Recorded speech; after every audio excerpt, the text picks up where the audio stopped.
자, BMW 신차를 구매하셨는데 어떻게 설정하시는지 모르겠다, 혹은 설명을 들었는데 기억이 안 난다, 이런 분들을 위해 준비를 했고요. 전체적으로 이제 출고할 때 어떻게 설명을 드리는지에 대해, 또 어떻게 설정을 도와드리는지에 대해 리뷰를 해보겠습니다. 안녕하십니까, BMW 동대문 전시장 김민석 주임입니다. 오늘은 이제 딱 이렇게 앉아서 시작을 하게 됐는데, 그 이유는 BMW 신차를 구매하신 분들, 혹은 설명을 들었는데 기억이 안 난다, 또 설정을 어떻게 하는지 모르겠다, 이런 고객님들을 위해서 준비를 한 영상이고요. 기본적으로 어떻게 초기 세팅을 가져가야 하는지에 대해서 같이 살펴보시죠. 기본적으로 제가 출고를 할 때 어떻게 설명을 드리는지 처음부터 끝까지 이제 한번 영상을 찍어 볼 건데요. 처음에는 먼저 시동을 걸어줍니다. 정말 BMW가 처음이시다, 이런 분들은 솔직히 잘 모르잖아요. 이 차가 어떤 차량이고 어떻게 조작을 해야 되는지.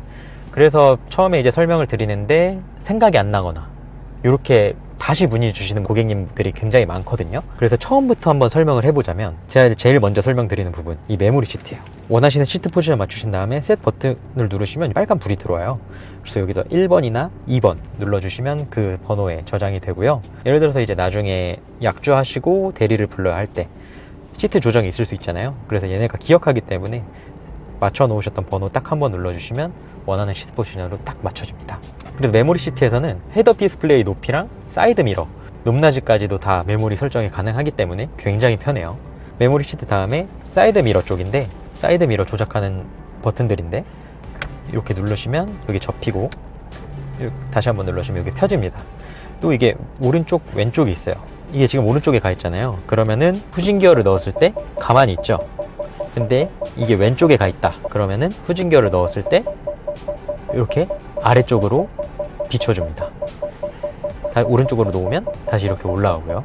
근데 이게 생각보다 조금 많이 내려가요. 그래서 조금 이질감이 있으실 수 있는데, 저 같은 경우는 그냥 오른쪽에 놓고 사용을 하거든요. 그래서 뭐 기호에 맞게 사용해 주시면 될 것 같습니다. 그리고 이 차량은 이제 3시리즈 25년식인데 핸들이 조금 달라졌네요. 이렇게 핸들을 딱 잡으실 텐데, 반자율 주행 같은 경우는 주행 중에 가운데 버튼 누르시고 셋 버튼을 누르시면 자동적으로 반자율 주행을 시작합니다. 반자율 주행을 시작하면 이 가운데 있는 톡을 올리고 내릴 수 있는 버튼이 있는데, 이걸로 이제 속도 조절이 가능하시고요. 마이너스 플러스가 있는데, 요거는 이제 차간 거리 조절 총 4단계로 가능하십니다. 그래서 뭐 고속도로 같은 데서는 안전을 위해서 한 3, 4단계로 하시는 게 좋고, 그리고 브레이크를 밟으면 이제 반자율 주행이 꺼지고, 이 캔슬 버튼 누르셔도 반자율 주행이 꺼집니다. 그리고 이제 다시 시작하실 때는 이 리즘이 위에가 있는데, 한번 눌러주시면 다시 반자율 주행을 시작을 하게 됩니다. 여기 옆에 있는 리밋 버튼은 이제 속도의 한계를 정해주는 버튼이에요. 그래서 이걸 누르고 예를 들어 100km에 설정을 하셨다, 그러면은 엑셀을 아무리 밟아도 100km 이상으로 넘어가지 않습니다. 이렇게 설명을 드릴 수가 있고, 오른쪽에 있는 버튼들은 대부분 이제 국산차에서도 많이 사용하시고 타 브랜드의 차종에서도 다 동일하게 되어 있을 거예요. 음량 버튼, 뭐 미디어 넘기기, 현재 메뉴, 그리고 이제 통화 버튼, 그리고 음성 인식 버튼인데, 사실 음성 인식은 거의 안 쓴다고 보시면 됩니다. 뭐 빅스비나 시리 같은 존재라고 할까요? 계기판을 한번 보실 텐데, 이게 처음 화면이에요. 근데 이 화면을 바꾸시고 싶다, 그러면은 나열되어 있는 이 옵션 버튼을 딱 누르시게 되면 이렇게 모습이 나오는데, 일반, 그리고 이제 연비, 그리고 내 앞에 차가 어떤 게 있는지, 그리고 이제 내비게이션, 이제 지도를 보실 수가 있고요. 이게 이제 무게 중심, 그리고 현재 틀어져 있는 미디어, 이렇게 가능하시고요. 오른쪽으로 넘기시면은 레이아웃을 보실 수가 있는데, 그냥 계기판의 모양을 바꾸실 수가 있어요. 넓게, 아니면은 대각선으로 하나, 이렇게 총 3가지로 가능하시고요. 보통은 이제 좀 넓게 사용하시는 거를 추천을 드립니다. 이렇게 이제 계기판을 설정이 가능하시고요. 메뉴 박스 들어가시면 차량 버튼이 있어요. 차량 버튼에서 기본적으로 설정이 가능하신데, 제가 먼저 설정을 해드리는 거는 이 시스템 설정이에요. 시스템 설정 들어가서 뭐 날짜, 시간이나 언어는 다 한국어랑 지금 한국 시간, 그리고 날짜로 되어 있을 거고요. 주행 데이터의 기간, 요거를 제가 한장 설정을 해드리는데, 요게 뭐냐면 계기판에서 연비 트립을 보실 수가 있잖아요. 요거를 주행 시작 후냐, 주유 후냐, 출고 후냐, 이렇게 설정이 가능한데, 저 같은 경우는 주행 시작 후로 해놓습니다. 그러면은 이제 보통 이제 리셋되는 시간이 4-5시간 정도 되는데, 처음에 이제 출근하실 때 뭐 얼마나 썼는지, 연비가 얼마나 나오는지, 이런 거를 다 확인이 가능해요. 그래서 예를 들어 놀러 가실 때 뭐 200km를 갔는데 200km 동안 연비가 얼마나 나왔다, 이런 것도 바로바로 확인이 가능하니까, 또 이걸 하게 되면은 연비 주행을 하게 돼요. 그래서 쓸데없이 기름 낭비를 안 한다 라고 보시면 될 것 같습니다. 그리고 단위를 항상 바꿔드리는데 리터당 몇 킬로를 가는지를 항상 바꿔드려요. 그리고 출력도 홀스파워, 마력으로 바꿔드리고, 회전력은 원래 뭐 토크 킬로그램이 있었는데 지금 나노미터로만 되어 있고, 타이어 압력 같은 경우는 PSI 많이 쓰시죠. 온도는 섭씨 이렇게 되어 있고, 솔직히 여기서는 이거 말고는 사용해 주실 게 많이 없어요. 요거 조금 궁금해 하셨던 분 계실 것 같아요. 예를 들어 스포츠 버튼을 눌렀는데 이렇게 스포츠로 바뀐다, 이게 싫다 그러시는 분들은 똑같이 시스템 설정 들어가시면 팝업창 드라이빙 모드 컨트롤이 있어요. 요거를 체크 해제해 주시면 아무리 스포츠를 눌러도 팝업창이 뜨지 않습니다. 요거 은근 스트레스 받아 하시는 분들이 많더라고요. 디스플레이, 지금 여기 헤드업 디스플레이가 보이는데, 헤드업 디스플레이 같은 경우는 시트 포지션이 각자 다 다르잖아요. 그러면 이제 헤드업 디스플레이가 잘 안 보이거나 잘 보이거나 아예 안 보이거나 하실 수가 있단 말이에요. 그래서 여기 들어가시면은 높이를 조절하실 수가 있어요. 뭐 최대 높게라던가 최대 낮게라던가. 시트 포지션은 굉장히 높게 가져가시는 분들한테 최대 높이로 하면은 안 보이겠죠. 그래서 보통 내리시거나 아니면 중간으로 맞춰 놓으시거나 하면 돼요. 회전은 거의 안 쓰니까 말 그대로 이게 회전을 하는 건데, 삐딱하게 운전하시는 분들이 아니면 플랫하게 놓고 사용하시는 걸 추천드릴게요. 그리고 생각보다 밝기는 한데 저 같은 경우는 이거 최대로 해놓고 다니거든요. 확실히 볼 수 있게. 요 정도만 이렇게 해주셔도 편하게 헤드업 디스플레이를 보실 수가 있다 생각해 주시면 될 것 같아요. 이제 실내 조명, 실내 조명은 이제 앰비언트 라이트인데, 앰비언트 라이트 색상 여러 가지 여기서 보실 수가 있고, 개인적으로 저는 아주르 파란색 계열이 제일 이쁜 것 같습니다. 그리고 야간 주행 시 감광댐은 예를 들어 터널 들어가거나 뭐 해가 지거나 했을 때 어둡잖아요. 그때 이제 시력 보호를 위해서 이 밝기를 낮추는 건데, 체크를 해주시면은 자동적으로 밝기가 감소되고요. 이걸 꺼두시면은 그냥 낮에나 밤에나 동일한 광량으로 나오게 됩니다. 다이내믹 라이트 같은 경우는 예를 들어서 문을 열었다, 기존 파란색이었던 게 빨간색으로 위험하다는 표시를 알려주는 이 라이트라고 보시면 돼요. 안전 및 경고 같은 경우 들어가시면은 여러 가지 안전 옵션들을 보실 수가 있어요. 정면 충돌 경고 기능, 뭐 일찍 보통 늦게 꺼짐이 있는데 저 같은 경우는 일찍으로 해놓습니다. 왜냐면은 저도 모르게 앞에서 박아버릴 수가 있잖아요. 근데 이걸 너무 믿진 마시고 항상 전방 주시 잘 해주시면서 브레이크 잘 밟을 수 있도록 안전거리 유지해 주시고 그렇게 운행하는 게 제일 좋습니다. 그리고 차선 이탈 경고 기능 같은 경우는 여기 읽어보시면 딱 나와 있는데, 60km 이상 달리실 때 방향 지시등 없이 차선을 넘어갔다, 일정 넘어갔을 때는 핸들에 진동이 오고요, 어느 이상 넘어갔을 때는 핸들이 다시 조향됩니다. 간섭하는 그 세기가 생각보다 굉장히 세요. 그래서 놀라지 마시고 안전하게 운행을 해주시면 될 것 같습니다. 차선 변경 경고 기능 같은 경우도 이제 후측방에서 오는 차를 못 보고 지나갈 수가 있잖아요. 그래서 이제 20km 이상 넘어갈 때는 양쪽 사이드 미러에 있는 삼각형 불빛으로 알려줘요. 방향 지시등을 넣으면 핸들에 진동이 옵니다. 그러면은 차선을 바꾸시면 안 되고요, 안전거리 유지하신 다음에 차선을 바꿔주시면 되고, 근데 모르고 넘어갈 수 있잖아요. 그때는 센서가 다 인식을 해서 자동적으로 핸들이 개입돼서 원래 자리로 되돌려줍니다. 이것도 마찬가지로 조금 더 셉니다. 놀라실 수 있어요.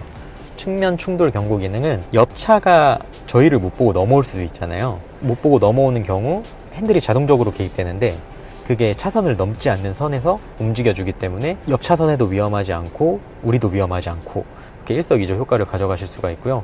제가 이걸 한번 경험을 해봤는데 이것 때문에 한번 산 적이 있어요. 그래서 옵션 굉장히 좋다라고 말씀을 드릴게요. 안전에 관련된 옵션들이니까 그냥 다 한 번씩 체크해 주시면 좋을 것 같습니다.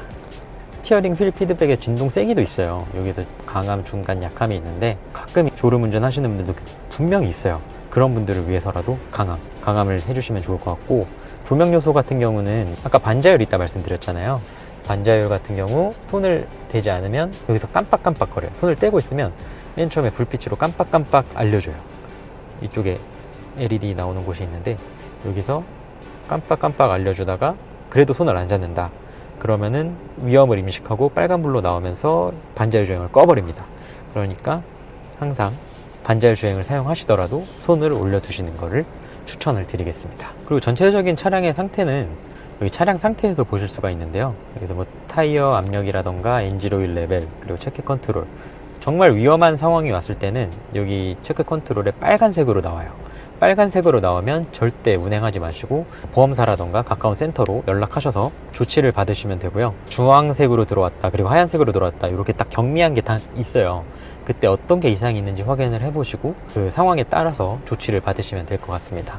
그리고 서비스 같은 경우는 저희가 이제 신차를 구매하시게 되면은 5년 동안 이제 소모품을 무상으로 교환을 해드리잖아요. 그래서 뭐 엔진 오일 언제 갈아야 되는지, 차량 점검은 언제 있는지, 브레이크 액, 그리고 뭐 배기가스 검사 등등 이렇게 다 언제 받아야 될지 확인하실 수 있도록 이렇게 되어 있고요. 엔진 오일 같은 경우는 2만 킬로에 한 번 혹은 1년에 한 번인데, 보통은 이제 만 킬로에 사설에서 혹은 센터에서 가시고 2만 킬로 때 무상으로 교환을 하시는 경우가 굉장히 많아요. 이제 물리 버튼들이 다 사라졌기 때문에 모든 이제 공조 버튼들은 안쪽으로 들어가 있다고 보시면 되고요. 그 공조 버튼은 여기 바람개비 모양입니다. 바람개비 모양을 누르시면 이렇게 나와 있고, 지금 오토로 체크가 되어 있죠. 싱크를 누르시면 여기서 눌렀을 때 동일하게 움직여요. 근데 싱크를 끄게 되면은 독립적으로 사용이 가능하십니다. 싱크 버튼 눌러 있는데 이제 보조석에서 그냥 하신다, 그래도 싱크가 풀립니다. 요걸 신경 쓰이시는 분들은 그냥 여기서 바람개비 누르시고 싱크 버튼 한번 눌러주시면 운전석이랑 동일하게 온도 조절이 똑같이 됩니다. 그리고 원래는 여기에 이제 핸들 열선이 버튼이 있었는데, 이 그림 보이시죠? 요걸 누르면 시트 열선이랑 핸들 열선 이렇게 두 가지가 있는 걸 보실 수가 있고, 한번 눌러주시면 핸들 열선이 작동이 되는 거고, 그리고 또 이제 3단계에서 2단계, 1단계 순으로, 그리고 꺼지는 순으로 사용이 가능하시니까 필요에 따라서 여기서 이제 눌러주신 다음에 사용해 주시면 되고요. 이게 개선된 점이 하나 있는데요. 이렇게 냉난방이 꺼져 있으면 통풍 시트나 시트 열선이나 핸들 열선이 안 됐어요.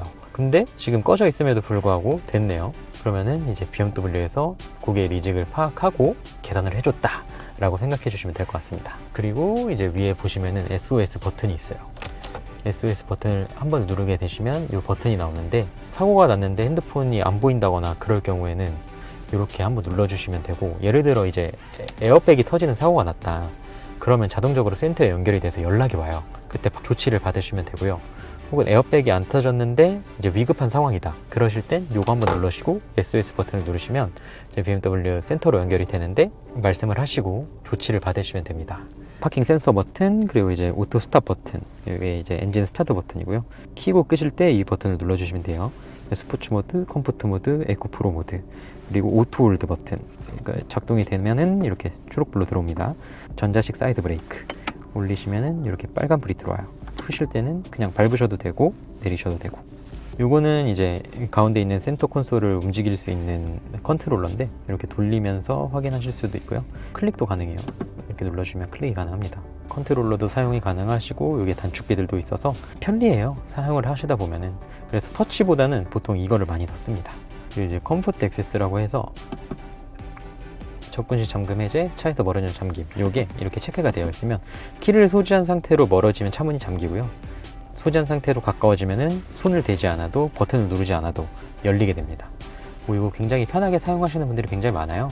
그래서 한 번쯤은 경험해 보시는 걸 추천을 드릴게요. 그리고 지금 보여드리는 차량은 이번에 25년은 새로 페이스리프트가 이례적으로 2번이 됐어요. 3시리즈 페이스리프트 2번째 버전인데요.